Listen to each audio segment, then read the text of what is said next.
सत साहिब सतगुरुदेव की जय।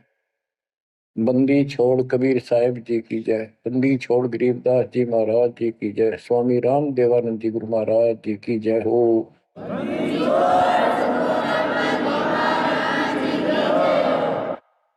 सर्व संतों की जय, सर्व भक्तों की जय, धर्मी पुरुषों की जय।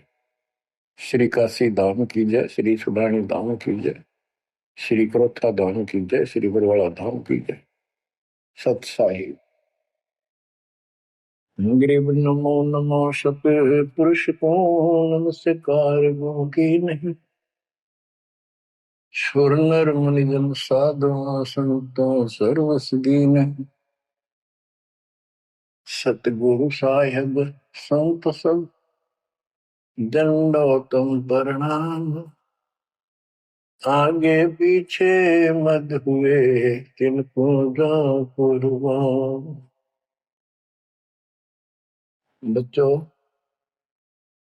धन्य है आपके माता पिता जिससे जन्म हुआ। धन्य है आपके पिछले जन्मों की भक्ति और संयम। उसी के परिणाम स्वरूप आज आप परमात्मा की शरण में आए हो। लख वर्षूरा जूझ ही लख वर्षा मध्य लख वर्ती जहान में तो सतगुरु से मांगे। भावार्थ है कि आप इतने अच्छे धर्म कर्म वाले व्यक्ति रहे हो, लेकिन मोक्ष नहीं मिला। मोक्ष न मिलने का कारण परमात्मा पे अविश्वास रहा। जिस भी धर्म में जब जाति के अंदर हम जन्मे, हम उन्हीं क्रियाओं को उत्तम मानते रहे। परमात्मा के ज्ञान से प्रेरित होकर कुछ दिन भक्ति जरूर की, लेकिन एक से अनेक अधिक नहीं थे हम, फिर हम रह जाते थे। लेकिन ये परमात्मा हमारे पिता हैं कबीर साहब, हमारे सच्चे साक्षी हैं, हमारे एकमात्र हितैषी हैं इन काल के 21 ब्रह्मांड रूपी नरक में। बच्चों, कबीर साहब कहते हैं झूठे सुख को सुख कहे ये मान रहा मनमोद। ये सकल कभी ना काल का कुछ मुख में कुछ क्रोध। हम इस झूठे सुख को सुख मान रहे हैं। थोड़ा सा धन हो गया, कार कोठी होगी, बेटा बेटी होगी, और फिर सारा दिन बकवादों से अतिरिक्त कुछ नहीं सोचता। धन जोड़ लो, हेरा फेरी कर लो, और अधिक पैसा हो जाता है, राजनीति में आ जाऊं, यानी मई माँ की भूख बनी रहती है। और ये हमारे जन्म मरण का मुख्य कारण है। जैसे आप धर्मदास जी के प्रसंग में सुन रहे हो, कितनी तड़प थी, कितना धन था, लेकिन कुछ भी बन ले, राजा बन ले, महाराजा बन ले, सेठ बन ले, और चाहे गरीब निर्धन बन। अब निर्धन को तो वैसे संतुष्टि नहीं हो चाहता, धन चाहिए। धन है तो सुख है। जिसका संतान नहीं है वो चाहता संतान है तो सुख है। कोई सेठ धनवाला सोचता है कि मुझे कोई सुख नहीं। सुख तो इन राज्य महाराजों को होता है। राज्य महाराजों को सपने में भी सुख नहीं होता। बच्चों, यह बात जिस दिन आपके हृदय में बैठ जाएगी कि ये सुख है ही नहीं, रात को भी नींद नहीं आती इन राजाओं को, नेताओं। लेकिन कुछ दिन कमांड चलती है इनकी, इसी में फूले रहते हैं। फिर ये भी सोचते हैं कि स्वर्ग में सुख होगा। स्वर्ग के राजा इंद्र, वो भी महादुखी, 24 घंटे टेंशन रहती है, कोई तप करता है और तेरे इस राज ने छीन ना ले। स्वर्ग का राजा नीचे यज्ञ करके या तप करके बनता है, और उसमें एक शर्त होती है कि तेरे शासन के दौरान, तेरे शासन काल में यदि कोई पृथ्वी पर ऐसा तप कर लेगा जो खंड ना हो, कुछ समय निर्धारित है, और 100 अश्वमेघ यज्ञ निर्बाध कर गया, तो तेरी पदवी को छीन लिया जाएगा, उसको ये पद दिया जाएगा। तो बच्चों, उस राज को बनाए रखने के लिए इंद्र कति हद भी पार कर देता है, अति कर देता है, इज्जत बेइज्जती का सवाल भी नहीं रहता। एक प्रसंग आता है, मार्कंडे गोसाई तपस्या कर रहे थे बंगाल की खाड़ी में। इंद्र को पता चला कि एक साधक मार्कंडे बहुत जबरदस्त तप कर रहा है और कुछ दिनों में उसका तप संपूर्ण होने वाला है और तेरी गद्दी जाएगी। उसने अपने देवता गुप्त रूप में गुप्तचर छोड़े होते हैं। इंद्र ने अपनी पत्नी भेजी उसका धर्म खंड करने के लिए। कति अंत हो जाता है आदमी जब अपनी पत्नी को परपुरुष के पास भेजता है, यहाँ कति गिरावट की अंत आ जाता है। इतना जलील होना पड़ता है इस राज्य को बनाए रखने में, और वो भी हार जाती है। फिर इंद्र जाता है। ये लंबी कथा है, फिर कभी बताएंगे। मार्कंडे ऋषि इंद्र की पदवी को टारगेट करके तप नहीं कर रहा था। ये ऋषि क्या करते रहते हैं, ओम नाम का जाप करते हैं और तप करते हैं। तप तो इन्होंने ब्रह्मा जी से लिया। ब्रह्मा जी कमल के फूल पर बैठे थे। जब वो होश में आए, कमल जल पे होता कमल का फूल, सब जगह जल ही जल था। आकाशवाणी हुई कि तप करो। यह आकाशवाणी उसने भगवान की मानी। 1000 वर्ष तप किया। फिर आकाशवाणी हुई सृष्टि रचो, यानी जीव उत्पत्ति करो। तो कहने का भाव ये है बच्चों, फिर बाद में इनको वेद मिले, ब्रह्मा ने वेद पढ़े। ये सारे ब्राह्मण ब्रह्मा की संतान है। इनका सबका गुरु ब्रह्मा जी है। ब्रह्मा जी ने इनको बताया ओम नाम का जाप वेद में लिखा है। बच्चों, ब्रह्मा जी ने वेदों को पढ़ा। उसमें यजुर्वेद अध्याय 40 मंत्र 15 में ओम नाम है। चारों वेदों में कहीं और दूसरा नाम नहीं, ना दोबारा ओम नाम का जिक्र है। तो इन्होंने ओम नाम तो वेदों से ले लिया और तब आकाशवाणी मान ली भगवान की ब्रह्मा जी ने। तो ऋषियों ने उसी आधार पर साधना की। मार्कंडे भी वही डले ढो रहा था। उसको इतना जरूर पता था कि इंद्र का राज एक अन्य गानी ओम के जाप से ब्रह्मलोक प्राप्ति होती है। तो वो ओम नाम का जाप करता था, उधर से वो तप भी करता था। ओम नाम के जाप से ब्रह्म लोक प्राप्त होता है। गीता अध्याय 8 श्लोक 13 में गीता बोलने वाला प्रभु कहता है, ओम इति एक अक्षरम ब्रह्म विवहारं माम अनुस्मरण ये पर्याति पदम देहम स याति परमाम गतिम। मुझ ब्रह्म का केवल एक ओम नाम है, जो इसका अंतिम सांस तक भक्ति करते हुए शरीर छोड़ के जाता है, वो ओम नाम से मिलने वाली परम गति यानी ब्रह्मलोक को प्राप्त होता है। ब्रह्मलोक प्राप्त होता है, ये कहाँ प्रमाण है? श्री देवी महापुराण। श्री देवी जी दुर्गा जी राजा हिमालय को बताती है। राजा हिमालय कहता है जी मुझे मोक्ष मार्ग बताओ। वो देवी का परम भगत था। देवी ने राजा हिमालय को बताया कि ओम नाम का जाप कर, इससे ब्रह्म की प्राप्ति होगी। दिव्य आकाश रूपी ब्रह्म लोक में रहता है। इति सिद्धम, ओम नाम के जाप से ब्रह्म लोक प्राप्ति है।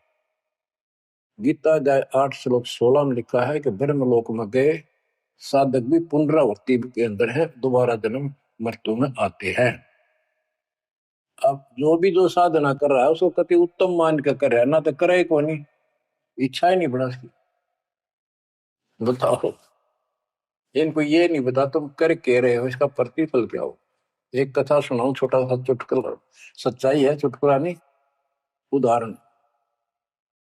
दास के पास एक बहन अपनी दूसरी बहन को लेके आई। उसका पति शराब पिया करता और रोज पीटे, झगड़ा रखे। तो जो लेके आई थी उसका पति भी इतना नालायक था, परमात्मा ने दया करी, वो सुधर गया और तगड़ी भक्ति करने लग गया, खूब सुधर गया। चर्चा होगी गांव में। तो वो बहन बोली जी मैं तो अपनी बहन को देख के आई हूँ, इसके तो सारे सुख हो गए।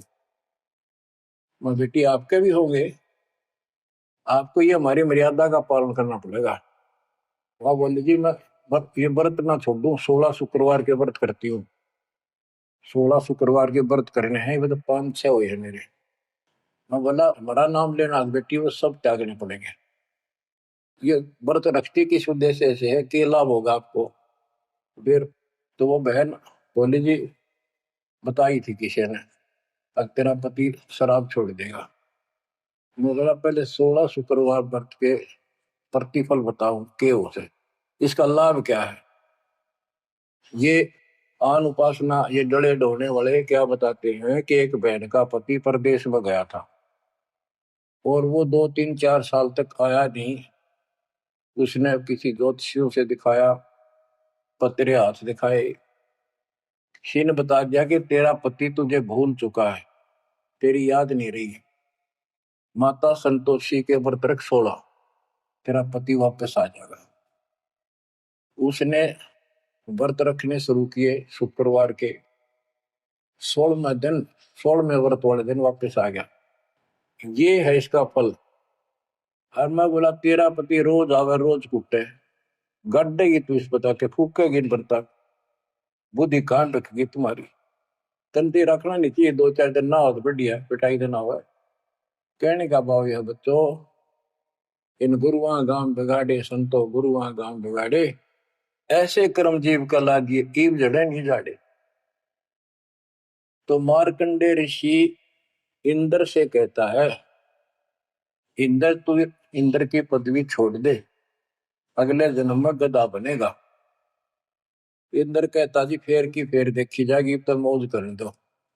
बता हमारी बुद्धि यहाँ तक सेट हो चुकी है, फेर के देखी जाएगी, गधा बने पाछा तो कुमार देखेगा, कड़म मारेगा लठ, 2.5 मिनट का धरेगा समान कमर पे। मार्कंडे ऋषि उसको कहता तू मेरे वाली साधना कर ले, तुझे ब्रह्म लोक पहुंचा दूंगा। बच्चों वो कहते हैं ना, बेड की लात गुडने तले तले, ये कहीं जा लो, इनका ये इतना ज्ञान है, इतनी इनकी अंतिम भक्ति है। अब प्रसंग चल रहा है धर्मदास जी का। ये जड़े धर्मदास जी ने खूब डो लिए थे, और जब आंख खुली, ओए होए होए, अब परमात्मा उनको छोड़कर चले गए। दोनों पति पत्नी देखते ही रह गए, आंखों में आंसू टपक रहे थे। ओझल हो गए भगवान जब गली से अंदर आए, रागा खूब रोए अंदर बैठ के, ताकि पता नहीं आऊंगे कि ना आऊंगे ना, ये गांव नाम बताते। ये भी कमाल हो गया। परमात्मा कराते आए तो धर्मदास जी ने बोले खुशी मनाई, चरण पकड़ के बहुत कुछ प्रश्न उत्तर किए। आखिर में कहने लगे धर्मदास जी, हे प्रभु अवगत कला तुम्हारी, हम है कीट जीव वे बिचारी, सत्य लोग तुम वर्ण सुनावा, शोभा पुरुष अनसन सत भावा। हे परमात्मा आपने सतलोक बताया, आपने परमात्मा की शोभा बताई, रहने वाले हंसों का भी बड़ा गजब का सुख बताया। कैसे न देश राज व आही, चित इच्छा प्रभु देखन ताई। कि वो कैसा देश है, कैसा लोक है, मेरा मन करता है उसने देखो। परमात्मा बोले धर्मदास ये निर्घनी काया, निर्घनी ये बेकार, इसमें डंगा भरा पड़ा, काम क्रोध लोभ विष्टा थूक ब्लड टट्टी पेशाब, इसमें कैसे दर्शन हो उस भगवान के। मैं जो बताता हूं तू ऐसे भक्ति शुरू कर दे, और जब शरीर छोड़ के जाएगा तो आपको परमात्मा के दर्शन हो जाएंगे। वहां सतलोक भी देखिए, वहां सारे अपने बहन भाइयों में खुशी करे ना।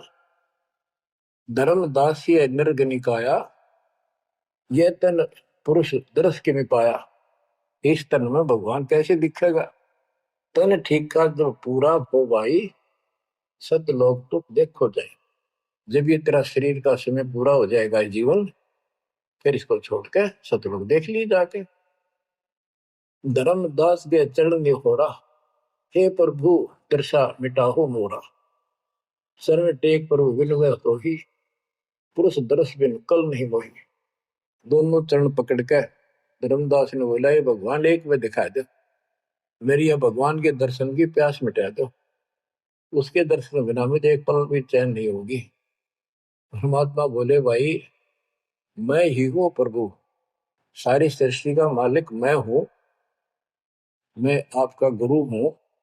दीक्षा दी धर्मदास जी को मेरे, मैं आपका गुरु हूं, मैं आपका भगवान हूं, मैं सत्पुरुष हूं और मेरा ही नाम कबीर है। लेकिन उसके आवाज समझ में नहीं आई और बार बार यही कहने लगा, भगवान के दर्शन करा दे, भगवान के दर्शन करा दो, जब मेरी आत्मा मानेगी। बच्चों विचार करो, पहले हम किसी की भी भक्ति शुरू कर दी, राम की, कृष्ण की, शंकर भगवान की, विष्णु भगवान की, किसी की भी, और सब स्वर्ग बताया करते, कदे इस मन भाई का अगला स्वर्ग दिखाओ, हमने जब मानूंगा। पर जब ठीक ठिकाना आता है, ये मन अड़ियल घोड़े की तरह अड़का खड़ा हो जाता है। तीसरे केवल बकवाद करवानी, अच्छे राह पर लगते समय सौ बाधा पैदा करता है। ये मन अड़ रहा था। गुप्त भय प्रभु अविगत ताता, धर्मदास मुख आवन बाता। जब इतनी जिद करी, परमात्मा अंतर ध्यान हो गया और धर्मदास वो खोले रह गया, ना हाँ करे ना बोले, या के बनी क्या कहने लगा, मैं मति हीन कोमती मोहि लागा, मोहि समकोल है जग में बागा, मैं मूर्ख प्रतीत न कीना, अस साहिब के मैं नहीं चीने। अब कौन विधि दर्शन पाऊं, दर्शन बिना मैं प्राण गवाऊं। चरणोदक बिन करुण अग्रासा, तदो शरीर कह धर्मदासा। अब क्या कहता है, मैं बड़ा निकम्मा, मैं दुष्ट आत्मा, मतिहीन, कितना मुंह ला लिया भगवान ने मेरे को, और देख मैं कितनी जिद कर गया, मेरे जैसा निर्भाग धरती पर नहीं। मैं मूर्ख, मैंने भगवान पर विश्वास नहीं किया, फिर वो बुरी तरह, इस मन की यह गंदी आदत है। अब कौन विधि दर्शन पाऊं, दर्शन बिना मैं प्राण गवाऊं। चरणों तक बिन करो न ग्रासा, जब लगूं के चरण धोकर नहीं पी लूंगा मैं, अन्न नहीं खाऊं। तजो शरीर कह धरता, नहीं तो मरूंगा। दिवस सात लग अन्न न खावा, भजन अखंड नाम लोला। जो नाम दिया था उसमें डट के भक्ति करता रहा, ना कुछ खाया ना पिया। सातवें दिन पर वो प्रगट दिखाए, धर्मदास पद गए अपलाए। सातवें दिन परमात्मा आए, धर्मदास ने पैर तरफते हुए बड़े बड़े ने पैर पकड़ लिए। दृढ़ श्वासा निपट अधीरा, पड़े चरणन में अक्षीण शरीरा। शरीर बहुत कमजोर हो गया था, धरती में पड़े पड़े न सरक के मालिक के चरण पकड़ लिए। कर गए साहिब तही उठावा, शीश हाथ दे अंक मिला। परमात्मा ने उसके अपने हाथ का सहारा देकर उसको खड़ा किया और फिर अपने सीने से लगाया। धर्मदास चरणोदक लीना, चरण पखार आचमन कीना। धर्मदास ने फिर उठ के जल लाया, परमात्मा के चरण धोकर पिए। परमात्मा बोले, हे धर्मदास, प्रसाद कुछ पाओ, कुछ खा लो। कर प्रसाद तो मुंह पे आओ, मेरे पास आओ फिर तो, और फिर मैं तुझे सारा ज्ञान बताऊंगा। तो धर्मदास ने जल्दी जल्दी कुछ खाया। उसका ये टेंशन थी कि चले ना जा। थोड़ा बहुत खाया, पानी पी के फटते ही आगे बैठ गया। धर्मदास का शरनाई, सुन प्रभु अगर अपार, 7 दिवस कहाँ रहे, कौन देश पगडार। तो परमात्मा से पूछने लगा है, भगवान आप कहाँ रहे, कैसे कैसे रहे, कहाँ गए। फिर उसी बात पर आकर अड़ गया, हे प्रभु चिंता गण करो मोरा, पुरुष दर्श देव करुण होरा। मैं हाथ जोड़ू, आपके निहोरे निकालूं, मुझे भगवान के दर्शन दिखा दे।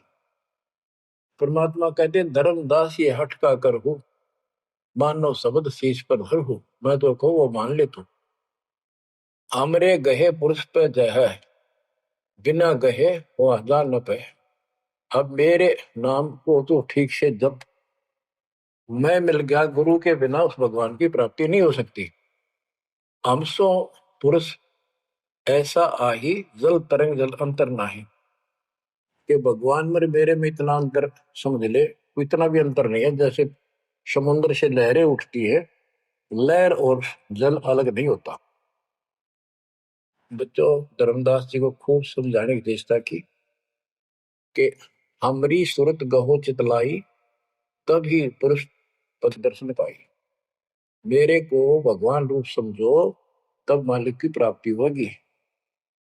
से हृदय प्रतीत अस आने, गुरु और पुरुष भिन्न नहीं जाने। गुरु और परमात्मा को अलग नहीं समझा, तो शिष्य में ऐसी श्रद्धा होनी चाहिए। जब लो चित असरीति ने आवे, जब लग ऐसा भाव नहीं होगा, तब लग जीव लोक नहीं सतावे। धर्मदास चित बहु सकाने, चरण टेक वो विनती ठाने। सारा कुछ कह लिया भगवान ने, पर उसने अपनी बात को ऊपर रखा। परमात्मा भी चाहते थे कि मैं एक अपना आई विटनेस तैयार करूं। हे प्रभु, सत कहो तो पाही, तुम ते कुछ तुस्ताई नहीं। मोरे तुम पुरुष हो स्वामी, ये मत छुड़ाओ अंतर्यामी। हो प्रभु, वर्णव लोक की शोभा, ताते आदि मोर मन लोभा। आपने इतना सुंदर लोक बताया, वहां के इतने सुख बताए, तो इसलिए मैं देखना चाहता। तब लीला बहुत हम देखा, आपके चमत्कार मैंने बहुत देख ली। पुरुष दर्श बिन रह ये रेखा, भगवान के दर्शन नहीं कर लूंगा, इतना मेरे मन का दोष निकले नहीं। जो किंकर पर हो दयाला, तो छिन में होएगा पुरसाला। कि मेरे दिल का कांटा जब निकलेगा, जब आप यह दया कर दोगे। तब परमात्मा ने कहा, धर्मदास ठीक है, चलो। बच्चों, उस समय परमात्मा कबीर जी और धर्मदास अकेले उसके एक बगीची सी थी, उसमें थे। दोनों ही जने थे। धर्मदास जी की आत्मा को लेके परमात्मा ऊपर चले गए। पीछे से लोगों ने देखा, घर वालों ने जाके देखा, धर्मदास आया नहीं, क्या हो गया। वो बेहोश पड़ा, जैसे कोमा में होता है, मरा नहीं। 3 दिन तक ऐसा रहा। मालिक को ऊपर लेके गया। धर्मनी जो ऐसो चितके ना, तन तद चल लोक प्रवीणा। छोड़ इस शरीर को, चल मेरे साथ। राखो तन गौर ले हंसा, ता पहुंचे जा काल ही संसा। क्षण एक में पहुंचे जाई, अवगत लीला लखे को पाए। शोभा लोक देख सुख माना, और उदित असंख्य शशि और भाना। इतना प्रकाश उस लोक का, जैसे असंख्य सूर्य और चांद उदय हो गए हो। परमात्मा कबीर जी जिंदा बाबा के रूप में थे। जब सतलोक में पहुंचे, और जब उस परमात्मा के महल के सामने सतलोक में संतरी खड़ा था। परमात्मा बोले, भाइयों, मृतलोक से एक हंस आए हैं, धर्मदास इनका नाम है, और इनको वह परमात्मा के दर्शन कराओ सतपुरुष के।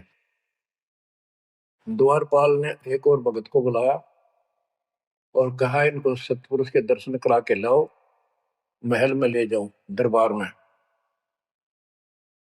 जब वो लेके चला धर्मदास जी को, बहुत से भगत और आगे हंस हंसनी, यानी जैसे यहाँ भगत कहते हैं, वहां हंस कहते हैं।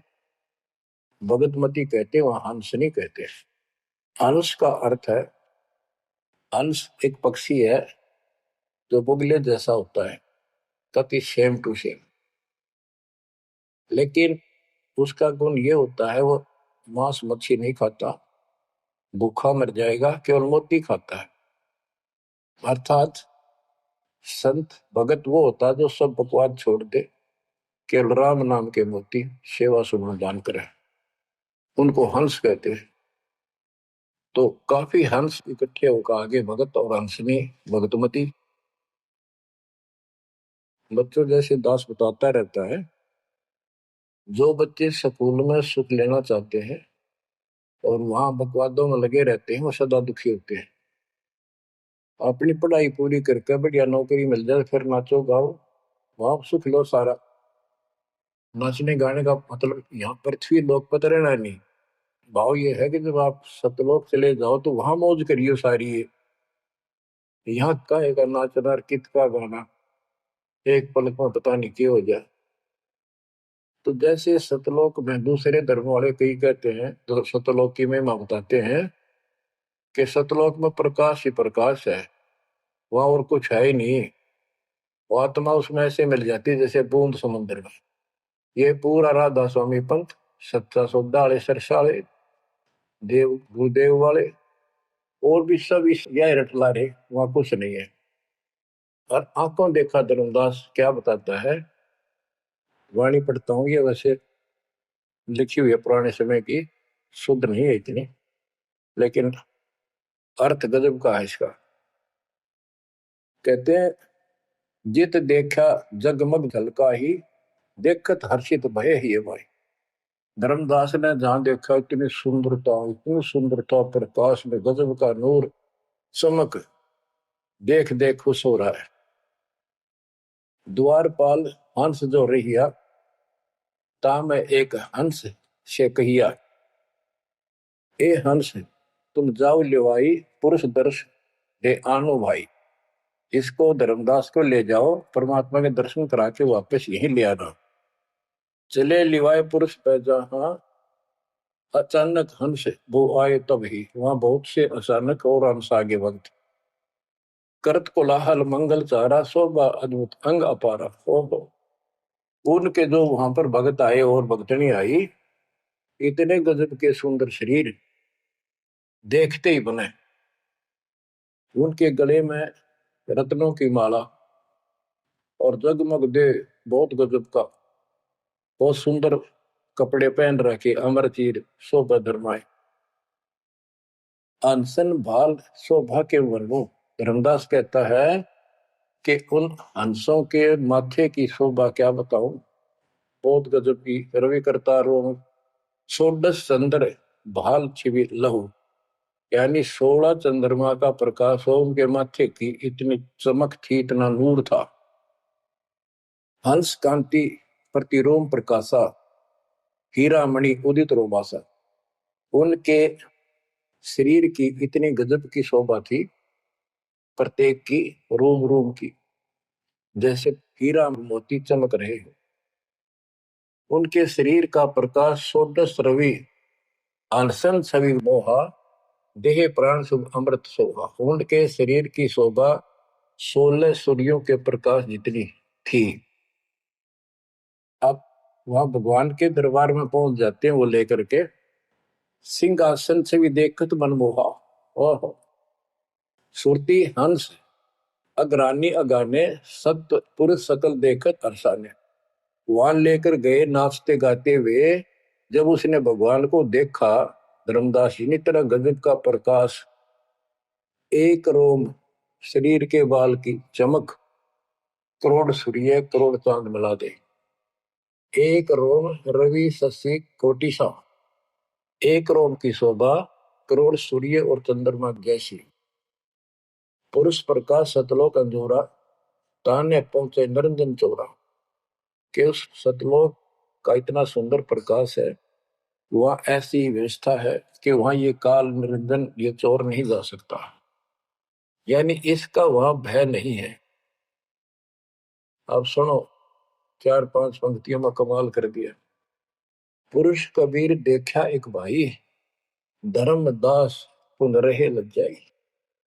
वहां पर परमात्मा तो सतलोक का मालिक, असंग ब्रह्मांड के तकत पर सिंहासन पर विराजमान था, वो वही सूरत थी उनके साथ धरती से नीचे से आया था।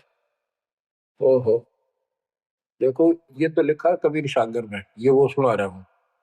और वास्तविकता आपको बताई कि परमात्मा स्वयं उसको साथ लेकर गए और वो चौर करने लगे उसके ऊपर। हमने इसका रस निकालना, सारा रस निकालना है। कबीर सागर का बहुत अड़ंगा कर रखा है इन्होंने, फिर भी हमने निष्कर्ष देखना है जब धर्मदास जी ने देखा कि ये कबीर इनका सेवक है और ये है भगवान, उसमें रूप दो थे। जब परमात्मा खड़े हुए और जिंदा बाबा वाला रूप उस तख्त पर विराजमान हुआ, बच्चों जिसको धर्मदास भगवान मान रहा था वो खड़े हुए सतपुरुष और परमात्मा जिंदा बाबा वाले वेश सिंहासन पर विराजमान थे, और वो चवर लेकर खुद परमात्मा उस कबीर जिंदा बाबा पर करने लगे। धर्मदास का आश्चर्य का ठिकाना नहीं कि अभी भगवान यो है कि ये है। इतने में वो जिंदा बाबा में समा गए जिसको वो सतपुरुष दिखाई दे रहे थे, और वो शोभा जो कि तू जिंदा बाबा वाले शरीर की होगी।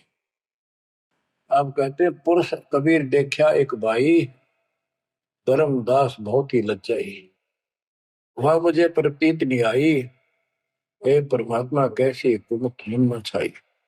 धर्मदास कहता हुआ मुझे विश्वास नहीं हुआ, ये महाराज कह रहे थे भगवान मैं परमात्मा हूँ, मैं सारी सृष्टि का रचने वाला हूँ, मेरा नाम कबीर है, असंग ब्रह्मांड का स्वामी हूँ। अब धर्मदास जी कहते हैं भगवान कबीर पुरुष एक यहाँ छिपाए, सत्य पुरुष जगदास का है, धाये चरण गौ अति सकुचाई, हे प्रभु हम परिचय तब पाई। हे परमात्मा अब आपको मैंने पहचान लिया, ये शोभा कस वहां छिपाओ और कस नहीं जग में प्रगट दिखावा। आपने ये शोभा वहां क्यों छुपा रखी है, वहां क्यों नहीं दिखाते इष्ट लीला को, ये अपनी असलियत को, आपके वास्तविक शरीर की शोभा को। परमात्मा बोले धर्मनी जो वही छवि जग जाऊं तो ही विकल निरंजन राव, यदि मैं इस शोभा युक्त नीचे जाऊं तो काल निरंजन पागल हो जाए। और मैंने उसको वचन दे रखा है कि मैं अपना ज्ञान समझा के जीव को लाऊंगा। और वैसे बच्चों परमात्मा आज हमने ले जा, हम टेक नहीं सकते वहां पर, भूल जाओ इन बातों में, ये तो कहने की बातें हैं। उदाहरण देता हूँ, कबीर साहब कहते हैं हम मोहम्मद को वहां ले गए, इच्छा रूपी सतलोक नहीं रहे हो, उल्ट मोहम्मद महल उठाया, दूध धीरे धीरे कलमा था। यानी हम हजरत मोहम्मद जी को ऊपर लेकर गए थे कि ये समझ गया तो इन सब ने जो इसने लाखों तैयार कर रखे सबको बता देगा। लेकिन नीचे पर भूता घनी होगी थी, संगत उबत खूब होगी थी इसकी, और उसके ऊपर पर भूता पाके भूल गया भगवान को, नहीं इच्छा हुई तो वापस छोड़ दी। उस दिन पाछे आप भी मर गया और वहां पर भूता भी रहेगी। काल का इतना अजब गजब जाल है बच्चों। तो धर्मदास जी से बोले कि आप नीचे जाओ, धर्मदास जी बोले भगवान ये वहां ना बेचो, यही रख लो मेरे दाता, इस नरक में मत बेचो। अब मैं नहीं जाऊं दाता वहां पर। परमात्मा बोले भी ऐसे नहीं बात सुनेगी, वहां तुम जा चिंता ना कर, मैं तेरे साथ रहूंगा और सत भक्ति दूंगा, उससे आपकी भक्ति गजब की बन जाएगी और भक्ति युक्त होकर यहाँ आएगा, वैसे यहाँ ठिकाना नहीं मिलेगा तेरे। और दूसरी बात है कि तूने सब कुछ देखा है, नीचे औरों को बता, तेरे भाई बहनों को विश्वास होगा। धर्मदास कहता है मोहे राख लियो महाराज, हमसे बिगड़ी है मोहे राख लियो महाराज, हमसे बिगड़ी है, बिगड़ी है महाराज हमसे, बिगड़ी है महाराज हमसे, बिगड़ी है तुम्हें नांगा लो महाराज, काल की नगरी है तुम्हें ना भेजो महाराज, काल की नगरी है। रोबरी तरह जैसे किसी ने आग में धकाया करे जबरदस्ती मर तो कर राख लो महाराज, हम गंदे इंसान से। अब पता चला उन सारे भक्तों ने बताया तुमने ऐसी गलती करी थी भाई, इसलिए दुख पा रही कि हमने खुद बिगाड़ी अपनी किस्मत। तुम रख लो दाता, ना वे जो मेरे मालिक पैर पकड़े रोवे। परमात्मा बोले भाई ऐसा ना कर, वापस चल और वहां पर मैं तेरे साथ रहूंगा, भक्ति कर, कोई दिक्कत नहीं आने दूंगा मैं तेरे को, चिंता ना करी, तेरे पीछे पीछे न फिरूंगा मैं। और ये सारे ठाठ मैंने दे रखे थे तेरे को वहां पर, निकाल तो सारा कचूमन निकाल दे 1 मिनट में। धर्मदास को फिर हौसला हुआ और तीसरे दिन शरीर में वापस आया। आसपास सारे रिश्तेदार भी आ गए 3 दिन में। सारा गांव क्यों सेठ था, पैसे वाला था, लोग जोरदे बैठे, ना मरता ना जिंदा, इसका क्या हाल हो गया। परमात्मा ने बताया मैं काशी में हूं, एक दुल्हे का काम करता हूं, मेरा नाम कबीर है, मेरा गुरु रामानंद जी है, स्वामी रामानंद, जो वहां के प्रसिद्ध संत हुआ करते थे। धर्मदास जी सचेत हुए, उठे तो देखा चारों तरफ हाहाकार मच रहा, वो जिंदा हो गए तो एकदम खुशी की लहर आ गई। आमने भी रोए, तो वो कहने लगा क्या हो गया तुमको। तो बोले आप तो मर गए थे, ना मरो थे ना जियो थे, अचेत पड़े थे, बेहोश थे, हमको टेंशन हो गई थी कि मरेंगे। तब उसको विश्वास हुआ, नहीं तो स्वप्न मानना वो, ये मन इतना दुष्ट है, इतना उल्टा चल रहा है, जब ठीक ठिकाने की तरफ चलता है जीव, परमात्मा कसर नहीं छोड़ते, ये उसका बाप है।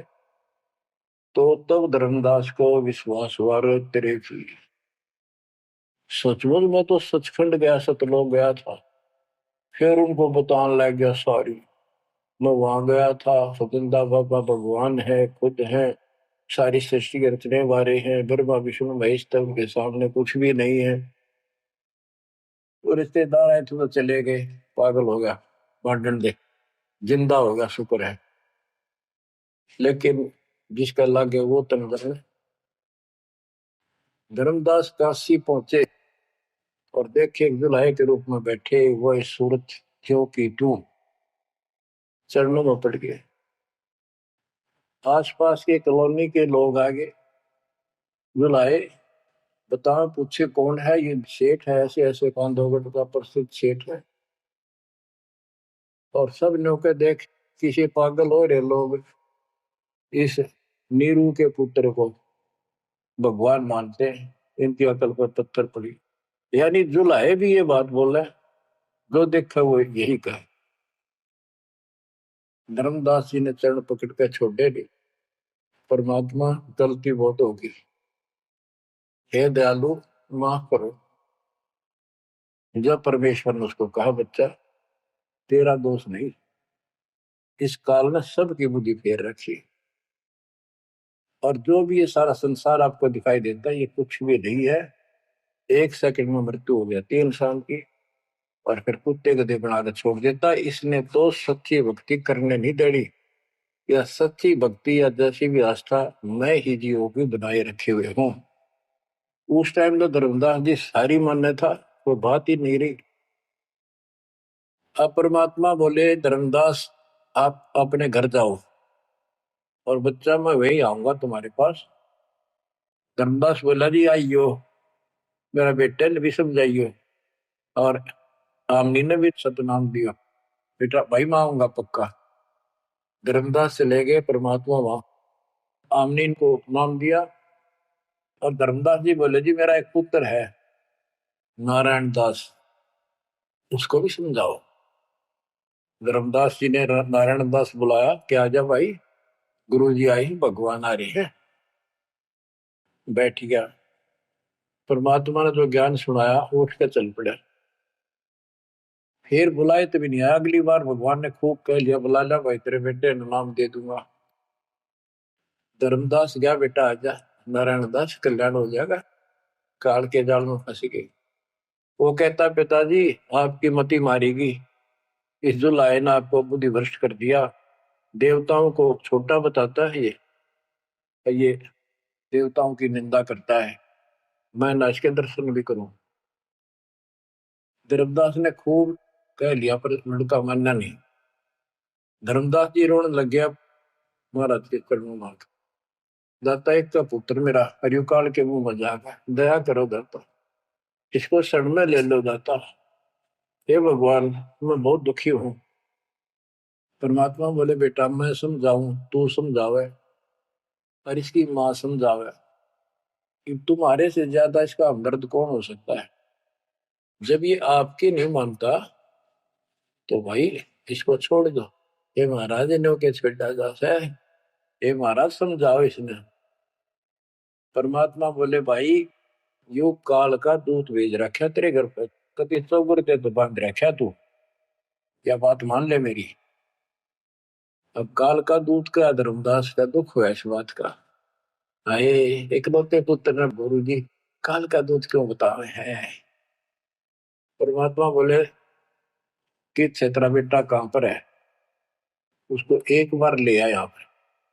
धर्मदास बोले बेटा चल, तो कुछ ना सुनिए, बैठ जाओ बस। वो आ गया। परमात्मा ने उसकी तरफ ऐसे आशीर्वाद वाला हाथ किया और धर्मदास से बोला देख ये है तेरे बेटे की बॉडी के अंदर, इस शरीर के अंदर यू काल बैठा।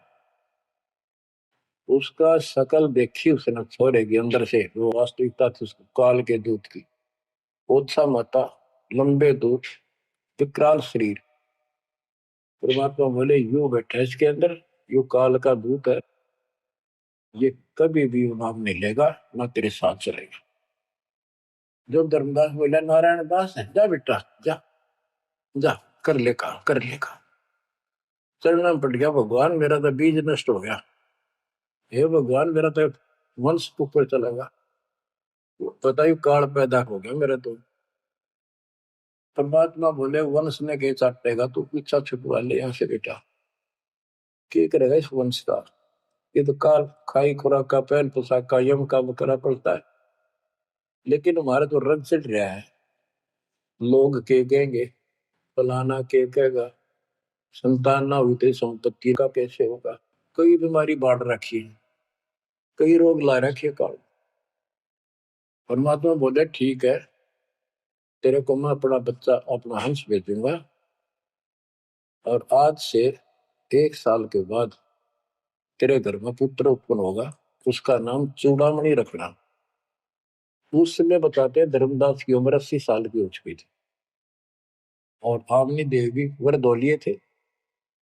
ये धर्मदास के आप विश्वास हो, ये मालिक हे परमात्मा इस उम्र में कैसे बच्चे होंगे हमारे, हम तो कति व्यर्थ हो चुके हैं। तब दाता ने कहा देख उधर देख तेरे आंगन में एक छोटा सा बच्चा ऊपर से आया, आंगन में हाथ पैर मारे नो, एक पत्ते के ऊपर लेट गया आकर, साथा है वो पत्ता से, ये तेरे घर में 1 साल के बाद आ लेगा। इतने बहुत दर्दान हो गया, कुछ विश्वास कुछ अविश्वास, परमात्मा की दया हुई। आमनी को गर्भ रहा, 9वें महीने 10वें दिन बच्चा हो गया, नाम चूड़ामणि रखा। और तू कुल की चिंता करता था, तेरा 42 पीढ़ी तक तेरा वंश चलेगा, चिंता ना कर। जब उसका दिल डटा, बच्चों गजब की बात है, तो मैं धीरे धीरे इसको पूरी सुन ले हुए कथा को, आपके बहुत से अंधेरे हट जाएंगे। अब परमात्मा ने चूड़ामणि शाना हुआ, उसको दीक्षा दी, उसी को धर्मदास जी को भी गुरु पद दे दिया था। पर बोला तो किसी ने मंत्र ला दिया, सारा सार नाम तक दे दिया उसको, और कसम खवा दी कि ये नाम किसी को नहीं बताएगा। जब धर्मदास डिगमग देखे तो उसके लड़के को गुरु पद दे दिया चूड़ामणि, केवल 5 नाम, ये 7 में से 5 बीच बीच के लिए, और बेटा इसी को तू आगे देता रहना, तेरे गुरु पद दे दिया। परमात्मा की कोशिश थी ये मंत्र करते रहेंगे, इनको मनुष्य जीवन मिलते रहेंगे, भगवान की आस्था इनमें बनी रहेगी, कुछ लाभ होते रहेंगे, और इस बिजली पीढ़ी तक जाना था उनको।